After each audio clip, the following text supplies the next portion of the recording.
Hi everybody, this is my Module 9 case study for EDL 959. First off, I want to provide a brief outline with the format of my presentation. It not only helps me to lay it all out, but I hope it provides you with a roadmap as well. So first I will be stating the case and the facts, moving on to legal and or ethical issues. I'm going to synthesize what has happened. I'm going to go over the facts, review some information, talk to you about the different plans I have. I'm going to weigh my options, give you my choice, and finally tie in there with my standard. Section 1, case and facts. So, what is happening? The problem is that Triscuit Middle School's annual scores are below the expectations on the state achievement tests. The questions they tend to score the lowest on are the short answer and the extended response essay prompts.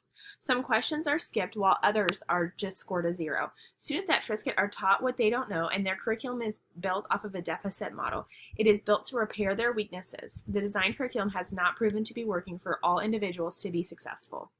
What didn't happen? Well, one of the interventions that was recommended but not implemented was moving to 4 84-minute time blocks for classes versus 7 periods throughout the school day.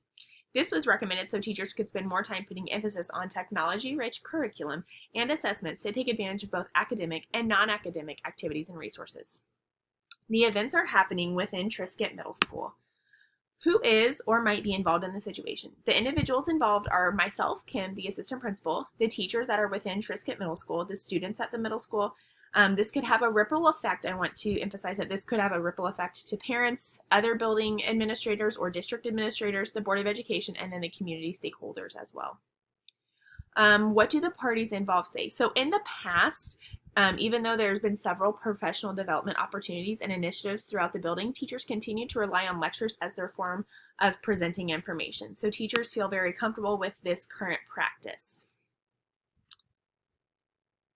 I want to move on to the evidence. So what data did I use that helped me make a data-informed decision? So the data that was used to inform the decision to make changes in teaching and instruction to encompass technology-rich curriculum change within Triscuit Middle School comes from the overview of state achievement tests. The data that I believe is being ignored is how students are performing on their district-wide assessments as well as their assessments within their curriculum.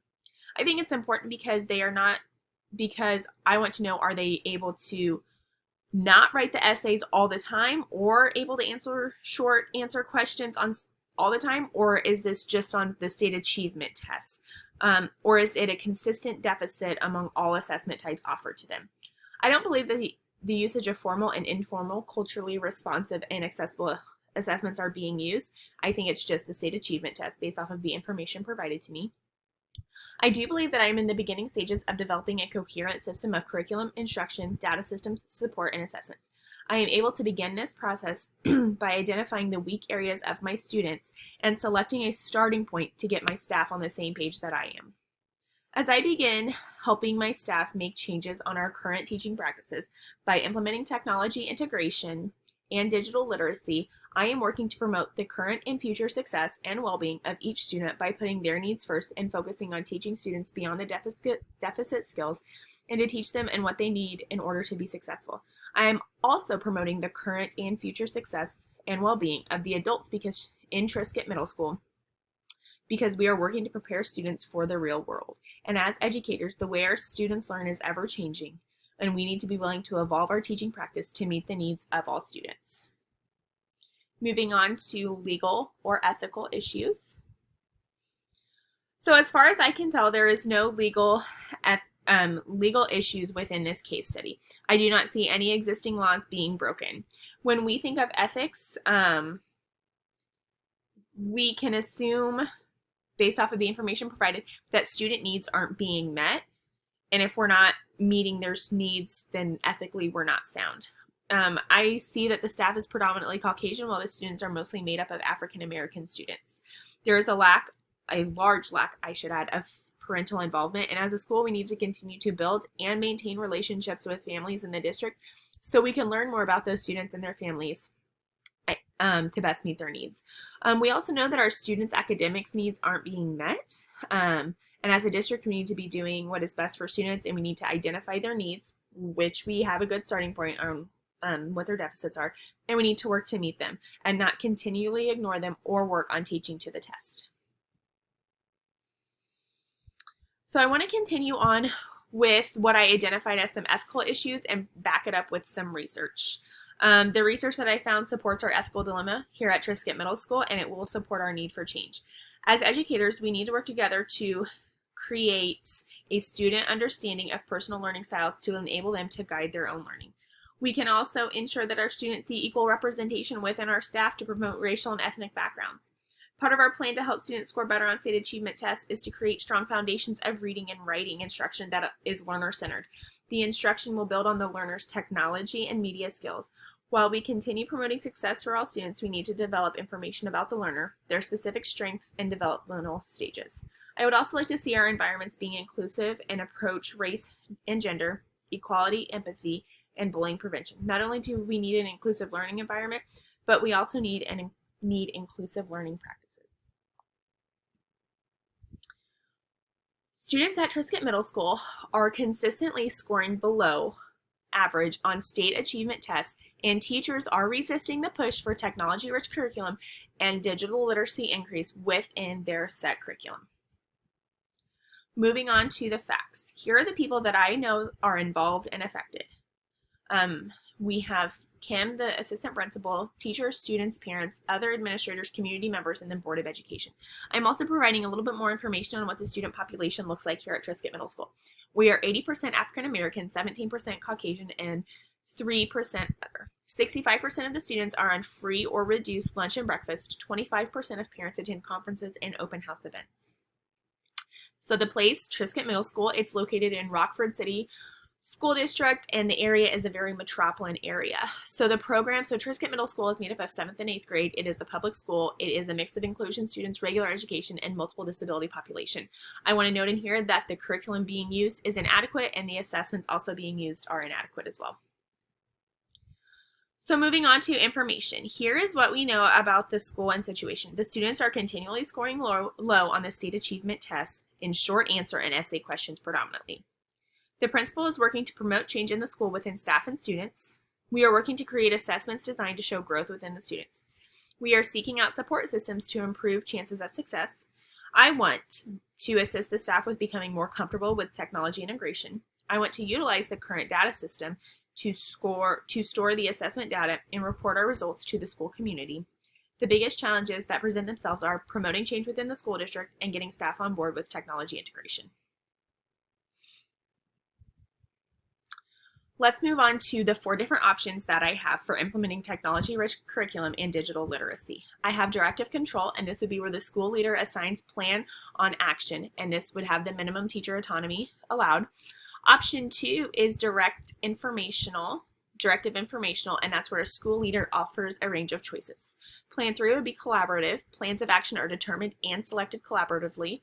And then option number 4 is non-directive, and here teachers are in control of the planning process, and it has the maximum amount of teacher autonomy. And as we see, the school leader is kind of a guide on the side and doesn't really have a lot of hands-on on that option.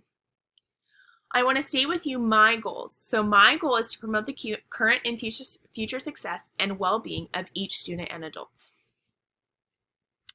I also want to successfully evaluate, develop, and implement a high-quality, technology-rich curriculum program with other supports in place for academic student progress. I also want to evaluate, develop, and implement high-quality and equitable academic instruction practices, resources, technology, and services that will work to support equity, digital literacy, and the school's academic systems. Through the process of evaluating, developing, and implementing formal and informal assessments, we can support more data-informed instruction improvement within culturally responsive and accessible assessments to support student learning and well-being. Finally, we will collaboratively evaluate, develop, and implement the school's curriculum, instruction, technology, data systems, and assessment practices in a coherent, equitable, and systematic manner.